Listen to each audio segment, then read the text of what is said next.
Paz do Senhor, meus queridos irmãos.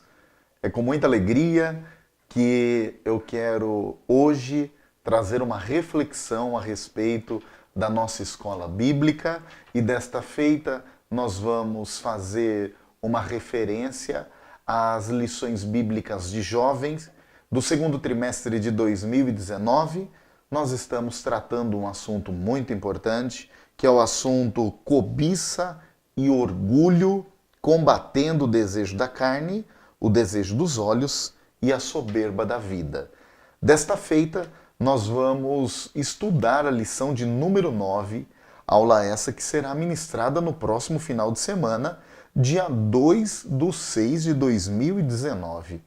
O assunto da nossa lição, ele é um assunto muito sério e muito empolgante, pois nós vamos tratar de um assunto que faz referência muito especificamente na nossa atualidade e principalmente para os nossos jovens. O título da nossa lição, a lição de número 9, é Seja Santo, Fuja do Pecado.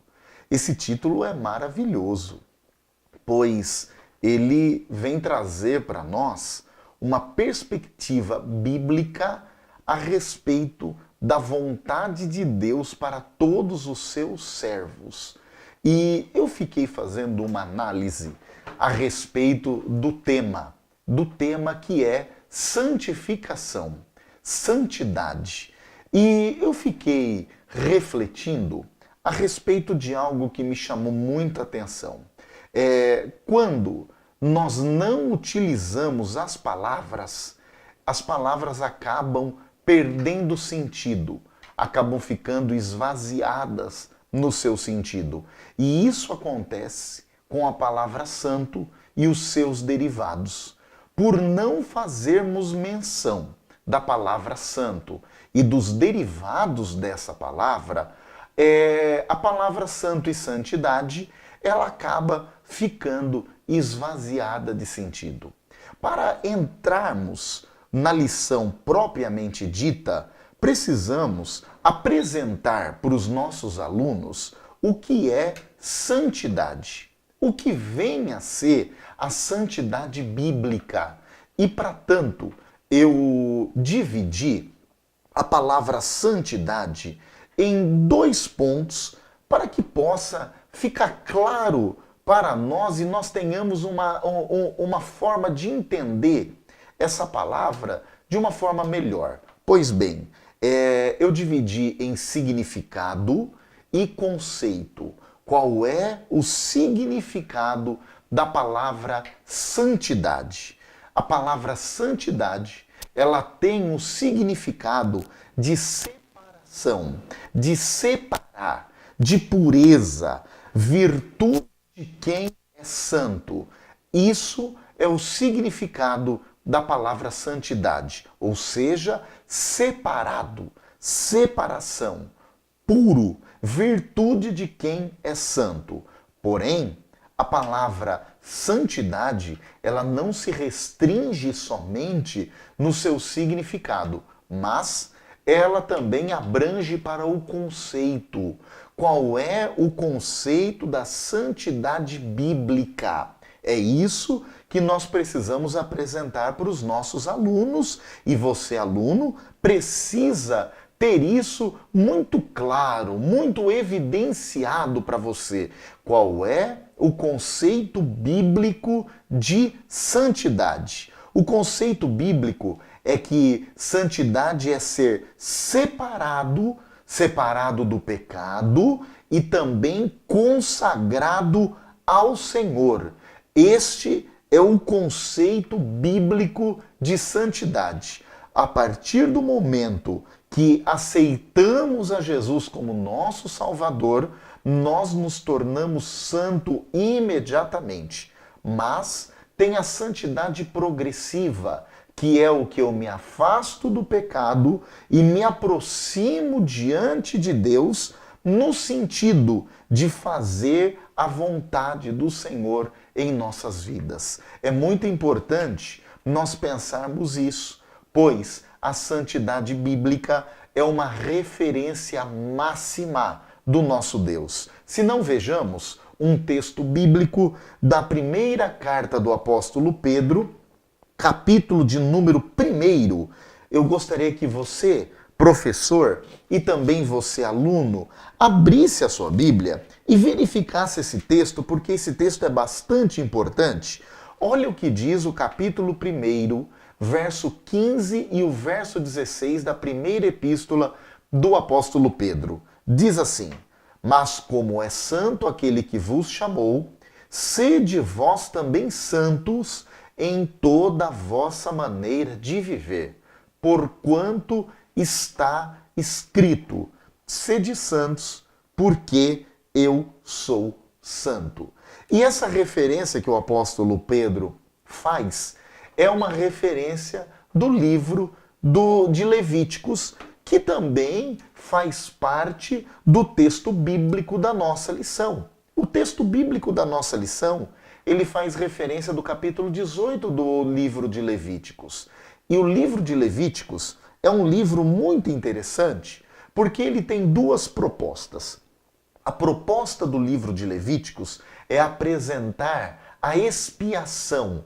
E esse processo de expiação é o momento que Deus ele remove de nós os nossos pecados e abre o nosso caminho para termos acesso para Deus.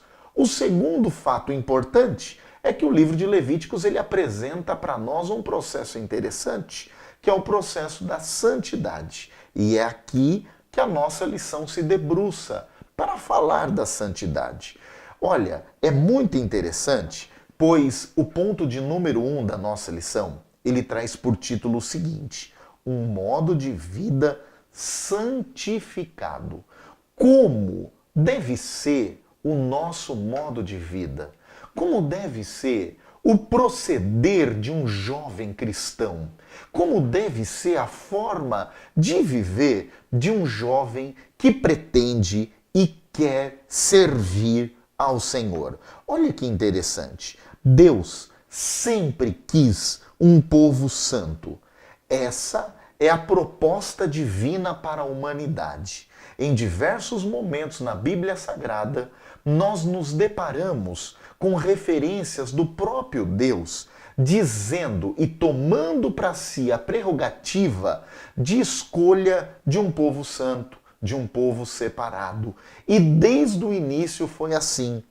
No Éden, antes do pecado, Adão e Eva, eles não tinham consciência do pecado. Quando estudamos as 7 dispensações, nós vemos que a primeira dispensação é a dispensação da inocência, porque Adão e Eva estavam no Éden sem consciência de pecado. Eles não tinham contato até que o pecado original ele se instala por um erro cometido por Adão e Eva, o primeiro casal, e a consciência deles se abrem para compreender e ver que o pecado ele faz divisão, separação. Ele nos separa diante de Deus. E é interessante, nesse tópico primeiro da nossa lição, de falarmos para os nossos alunos que Deus requer de nós um modo santificado de viver. Precisamos, como alunos da escola bíblica dominical e como professores da escola bíblica dominical, termos vida santa. A referência que eu percebo é que muitos jovens, eles procuram nos dizendo: é difícil viver uma vida santa hoje. As propostas do mundo, elas são tão extremas, as propostas são tão prazerosas que quando nos encontramos, percebemos que é quase impossível estar no mundo e não se contaminar com o mundo. Mas a Bíblia Sagrada, este santo livro, ele apresenta para nós jovens, sim, jovens, que estiveram vivendo em uma cultura totalmente corrompida quem sabe até mais corrompida e mais promíscua que nós estamos vivendo hoje. Mas a Bíblia faz questão de nos dizer que estes jovens permaneceram-se fiéis diante de Deus. E eu gostaria de apresentar para vocês a vida de 4 personagens, 4 jovens que vivenciaram um momento único em sua história, um momento onde não tinham a presença paterna, não tinham a presença materna, o ambiente exterior era propício ao pecado, porém, eles permaneceram-se fiéis diante de Deus. Você já deve saber quem é que eu estou falando.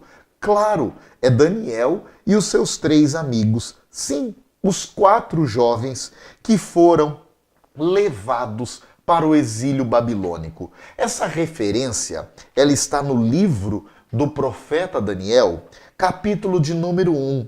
O verso de número 5, ou melhor, o verso de número 6, nós vemos lá no capítulo 1 de Daniel, verso 6, os 4 jovens, Daniel, Ananias, Misael e Azarias. Esses 4 jovens estavam vivendo em um contexto propício ao pecado, propício à contaminação, mas eles decidiram ter uma vida santa diante de Deus. Eles escolheram estar do lado de Deus. E a Bíblia apresenta para nós que eles poderiam se alimentar, comer de toda a comida que o rei havia apresentado, ou seja, todo o manjar, todas as iguarias, as guloseimas, os doces, as comidas boas.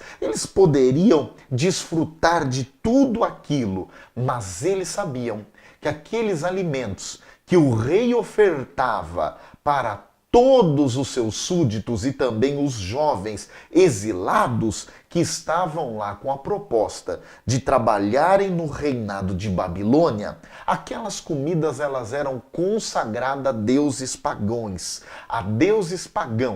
E sabe qual foi a proposta de Daniel e os seus 4 amigos? Eles decidiram não se contaminar com o manjar do rei.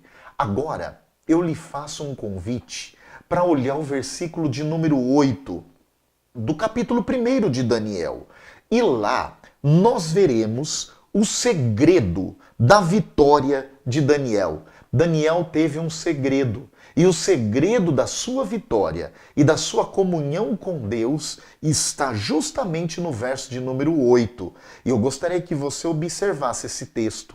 Você, professor, ministre para os seus alunos esse texto, pois esse texto é muito importante e nos vai dar uma referência de como estarmos hoje, em pleno século XXI, no ano de 2019, mantendo as nossas vestes puras, alvas, diante de Deus. Olha o início do verso 8. E Daniel assentou no seu coração não se contaminar com a porção do manjar do rei. O segredo de Daniel está aqui.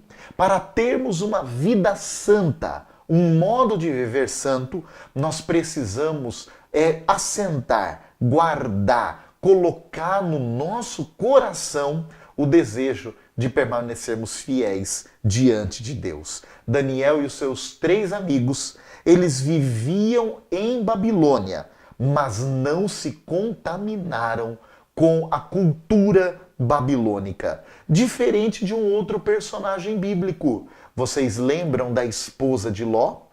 A mulher de Ló. Ela já estava fora de Sodoma, mas Sodoma não havia saído do seu coração.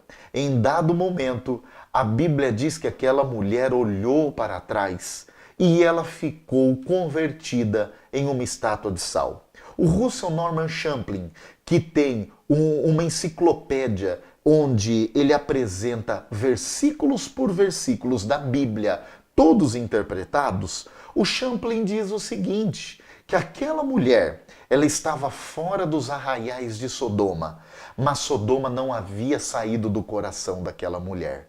Ela não tinha uma vida santa. Outra referência de quem viveu no meio do pecado, mas conseguiu manter uma vida íntegra diante de Deus, e por sinal era um jovem, foi José. Lembram-se de José? José, ele teve tudo para pecar contra Potifar e pecar contra Deus, mas Deus estava acima de todas as coisas. Então é possível ter uma vida santa, sim. O texto bíblico que o autor ele vai fazer menção no tópico 1.1, ele vai dizer que o texto de Levíticos, ele vai querer estabelecer, Deus vai querer estabelecer uma aliança com o seu povo de compromisso para que o povo de Deus, ele viesse a ser diferente e que eles fossem santos, diferente de todas as outras nações. Todas as vezes, meus irmãos queridos, que o povo de Deus se mistura com o povo do mundo, as coisas dão erradas. Observe um texto no livro do Êxodo, o capítulo de número 12. Dê uma verificada, por favor. Verso de número 38. Livro do Êxodo, capítulo 12, verso de número 38. Diz-nos o seguinte: e subiu também com eles uma mistura de gente, e ovelhas, e vacas, e uma grande multidão de gado.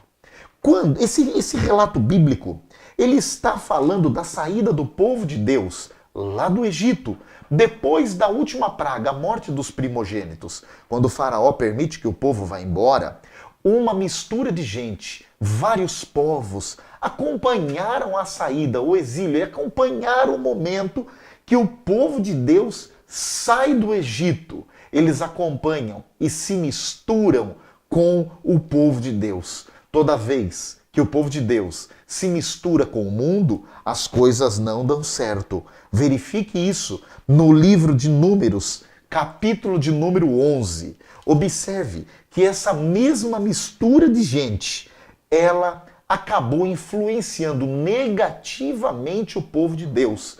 Percebe? Porque a proposta divina é que o seu povo seja santo, ele precisa ser separado, mas ele precisa também ser consagrado a Deus. Observe o capítulo 11 do livro de Números, verso de número 4. Olha o que diz. E o vulgo que estava no meio deles, esse vulgo são essas pessoas, essa mistura de gente que estava no meio do povo de Israel, veio a ter grande desejo. Perceba que o desejo não foi do povo de Israel, mas o desejo foram das pessoas que se misturaram com o povo de Deus, pelos que os filhos de Israel tornaram a chorar e disseram: quem nos dera comer a carne e a comer. Percebam que eles começaram a murmurar diante de Deus. Quando o povo de Deus se mistura com o mundo, a murmuração pode acontecer. Por isso que Deus queria e quer que o seu povo seja santo. O ponto de número 2 do tópico 1 da nossa lição, ele vai trabalhar conosco justamente nas proibições dos relacionamentos sexuais entre familiares, ou seja, o incesto, tá? E essas proibições que o autor vai nos apresentar e que Deus propunha para o seu povo, essas proibições, elas tinham a perspectiva de fazer a separação entre o povo de Deus. O autor da nossa lição, ele vai propor aqui algo importante para nós, o pastor Natalino, ele vai mostrar algo importante, que ele vai mostrar como era a vivência do povo de Israel. E precisamos lembrar que o povo de Israel, eles tinham um estilo de vida nômade. Eles peregrinavam, cada tribo formava um clã. E esse clã, ele era composto dessas casas paternas. Lembrando que nós estamos aqui olhando para o povo de Israel, tá? E o povo de Israel existia num estilo patriarcal. onde a ordem ela era dada pelo patriarca, pelo pai daquela família, que era constituído esses clãs de 5 e de 3 gerações. Eram clãs menores e clãs maiores. E as pessoas tinham laços congênitos, tinham laços consanguíneos, viviam juntos. Muitos parentes moravam juntos e Deus precisava estabelecer normativas, regras que pudesse fazer com que o seu povo eles viessem a ser diferentes. Então Deus vem e institui essas proibições para que o seu povo não viesse parecer com o povo do mundo. O nosso Deus é um Deus zeloso. O nosso Deus, ele é um Deus zeloso. Ponto 3 do tópico 1º da nossa lição, ele vai mostrar para nós a proibição de relações sexuais de origem ritual. E isso é importante, meus irmãos, porque no Antigo Testamento, a relação sexual, ela tinha uma forte influência nos rituais religiosos. Perceba uma coisa, que tudo que Deus valoriza, o diabo tenta banalizar. Eu vou repetir porque isso é importante. Tudo que Deus valoriza, o diabo tenta banalizar. E isso faz parte da relação sexual. O sexo, Deus instituiu para as pessoas que são de gêneros diferentes, ou seja, homem e mulher, mas o sexo, ele é uma bênção somente depois do casamento. Antes do casamento, a Bíblia chama de fornicação. E é importante nos remetermos aos esvaziamentos do sentido das palavras, porque a nossa sociedade hoje quase não fala mais em fornicação. Talvez seja por isso, é uma reflexão que eu faço, talvez seja por isso que estamos vivendo uma época de tanta banalização das relações sexuais. Olha só, o autor vai mostrar para nós que nos rituais de fertilidade, os cananeus sacrificavam as suas crianças, criancinhas inocentes, eram sacrificadas a um deus pagão chamado de Moloque. Isso é muito interessante da gente pensar e observar que as práticas sexuais, elas estavam interligadas, muito estreito com as práticas espirituais pagãs daquela época. E Deus estabelece no capítulo 20 do livro de Levíticos as proibições. No capítulo 20, Deus vai estabelecer pelo menos 4 proibições, o capítulo 20 do livro de Levíticos. 4 proibições sexuais que Deus estava proibindo. A primeira, no capítulo 20 de Levíticos, você vai encontrar a primeira proibição era o incesto. Relações sexuais com pessoas com laços afetivos consanguíneos. Incesto. A segunda proibição é a zoofilia, relação sexual entre o ser humano e animais. Outra proibição do capítulo 20 de Levíticos é o sacrifício de crianças. E a última proibição é a homossexualidade. É importante pensarmos isso, meus irmãos, pois a homossexualidade ela é abominável diante de Deus. Isso precisa ficar claro para você que me ouve, aluno da Escola Bíblica Dominical, professor de EBD, enfatize isso para os seus alunos, que Deus abomina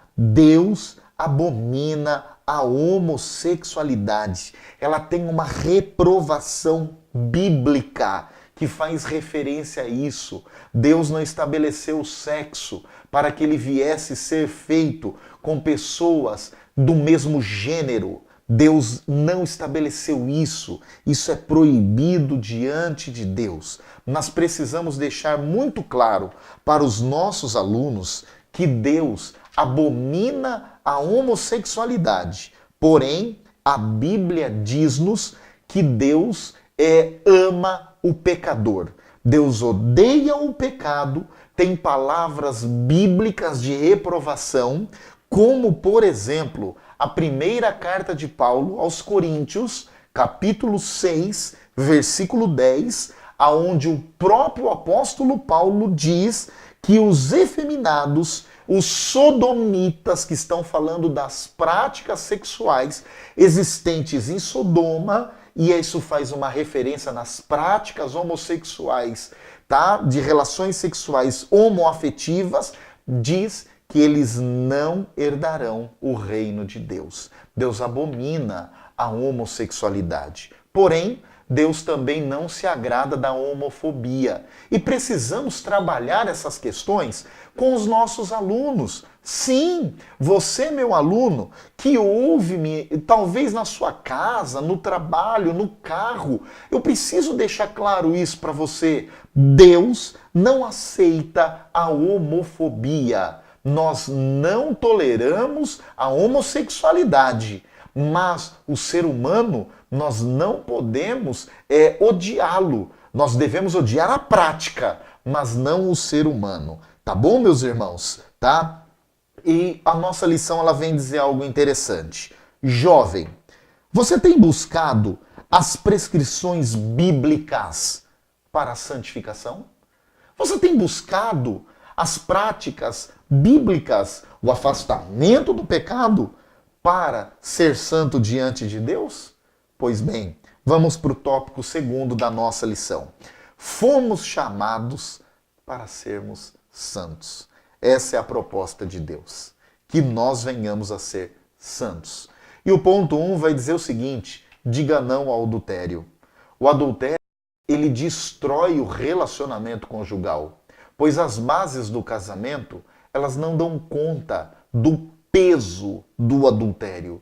Por isso que muitos casamentos se rompem com adultério, porque Deus não criou o casamento para sustentar o peso terrível que é o adultério. O autor vai nos colocar aqui, o autor da lição, o pastor Natalino, ele vai apresentar para nós o que significa a palavra adultério. Ele vai trazer para nós. Eu gostei dessa definição, porque a palavra diz dormir em cama alheia. Isso é o adultério. A pessoa se deita com outra pessoa que não é o seu cônjuge. Isso é adultério. Mas a advertência bíblica contra adultério, ela vai além do relacionamento extraconjugal. Porque depois o próprio Deus, ele vai fazer as proibições da prostituição, que são as concupiscências. Em Mateus capítulo 5, que o autor da nossa lição vai mencionar, o verso 27 e 28, Jesus, quando vai colocar o peso em cima da prostituição, ele diz que se o homem atentar para a mulher, olhando e cobiçando no seu coração, ele já cometeu adultério contra ela, tá? Nós precisamos ter cuidado com isso. Cuidado, jovem cristão. Você que está se preparando para casar, não macule o seu relacionamento que está iniciando. Mantenha-se santo. Preserve da prostituição. Preserve-se da fornicação. Mantenha-se a sua vida santa. Fuja. Não aceite o que o mundo propõe como normalidade. Nós vivemos uma época do relativismo. Não podemos relativizar o que Deus diz não, tá? Cuidado. Antes de você se decidir casar com alguém, ore, jejue, busque a direção de Deus. Sim, mas cuidado com as profecias de casamento, viu? O que eu vejo de profecia de casamento, cuidado, tá? Cuidado para você não ser enganado. Meu caro amigo professor, trabalhe essas questões com seus alunos. Incentive eles a buscar a maior e melhor de todas as profecias, a Bíblia Sagrada, a Palavra de Deus. Incentive-os a orar, a jejuar, a estar diante de Deus. O ponto 2 da nossa lição do tópico 2, ele vai nos dizer: diga não à prostituição. Claro, precisamos ser puros diante de Deus. Lembra o significado da palavra santidade? Separado, mas o conceito é separado para o Senhor. É separado para trabalhar para o Senhor, para se dedicar para Deus. Deus não aceita relações sexuais ilícitas. Deus não aceita. E o autor vai apresentar algumas das impurezas sexuais. Ele vai mostrar o incesto, e eu já disse que é a relação sexual com pessoas com laços consanguíneos, tá? A orgia, as práticas homossexuais e homoafetivas. A Bíblia, ela tem instruções para nós. Devemos dizer não à prostituição. Não podemos nos corromper. Precisamos nos manter santos. O ponto 3 da nossa lição vai o outro não. E esse não agora é um não para o homossexualismo. Deus abomina a prática homossexual. Mas eu retomo, Deus também não se agrada da homofobia, tá? Muitos cristãos, na nossa atualidade, eles acabam se tornando extremistas, acabam se tornando pessoas que são extremistas, achando que Deus não tem amor, que Deus não respeita. Deus ama o pecador.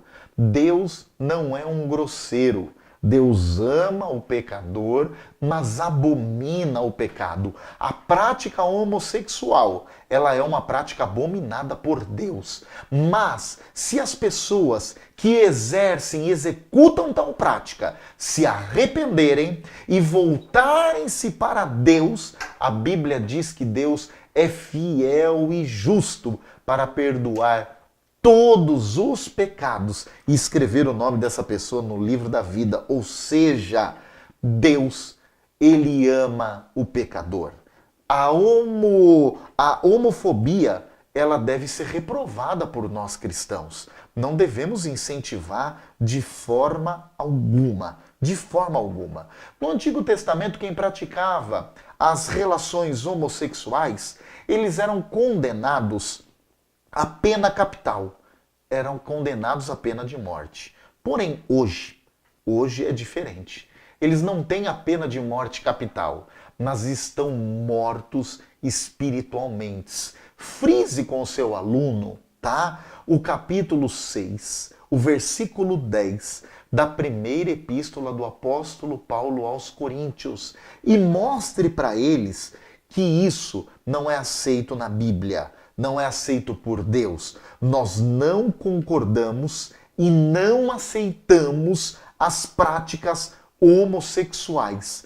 Por uma razão, porque elas ferem os princípios da palavra de Deus. Ponto 4 da nossa lição: diga não ao pecado. Nós precisamos ser santos, mas nós precisamos ter uma postura, como Daniel, assentou no coração, não se contaminar. A vontade de Deus para o seu povo é que o seu povo seja santo, santo.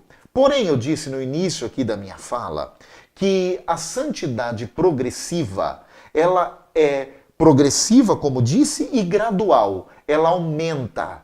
Então, quando nós aceitamos a Cristo, nós recebemos no mesmo momento o perdão dos nossos pecados e a santificação posicional, sem a qual não poderíamos nos achegar diante de Deus, porque Deus é um Deus santo, tá? Mas tem também na doutrina da salvação a doutrina da santificação. E essa santificação, que é a vontade de Deus para nós, é a santificação progressiva.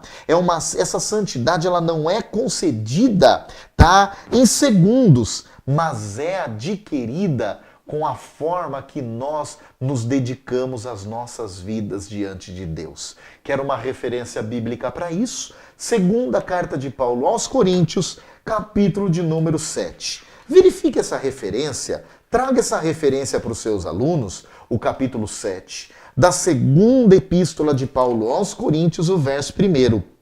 Observe o que é que o apóstolo Paulo diz. Ora, amados, pois que temos tais promessas, purifiquemo-nos. Lembre do sentido da palavra santificação. Purifiquemos de toda a imundícia da carne e do espírito, aperfeiçoando. Perceba que está no gerúndio o verbo aperfeiçoar, a santificação no temor de Deus. Nós precisamos aperfeiçoar. Tá no gerúndio, porque dá sentido de movimento, dá sentido de continuidade. A nossa santificação, ela precisa ser algo contínuo. A santificação posicional, ela vem imediatamente à conversão. Nos convertemos, nos tornamos santos diante de Deus. Porém, a santificação progressiva, ela é algo que eu preciso me esforçar, eu preciso fazer, eu preciso me dedicar. Como eu faço isso? Lendo a Bíblia Sagrada, meditando na palavra de Deus, orando ao Senhor, jejuando, consagrando, evitando o pecado, mantendo uma vida íntegra diante de Deus, tá bom? Deus deseja que você, que me ouve, tanto aluno como professor, seja santo em todas as áreas da sua vida. A santidade implica em ser transformados por Deus, independente da circunstância ou da ocasião em que nós estamos vivendo. Santidade implica em transformação. Quando somos santos, somos transformados, independente das circunstâncias, independente das ocasiões. Josué, capítulo de número 3, versículo de número 5, Josué diz algo importante.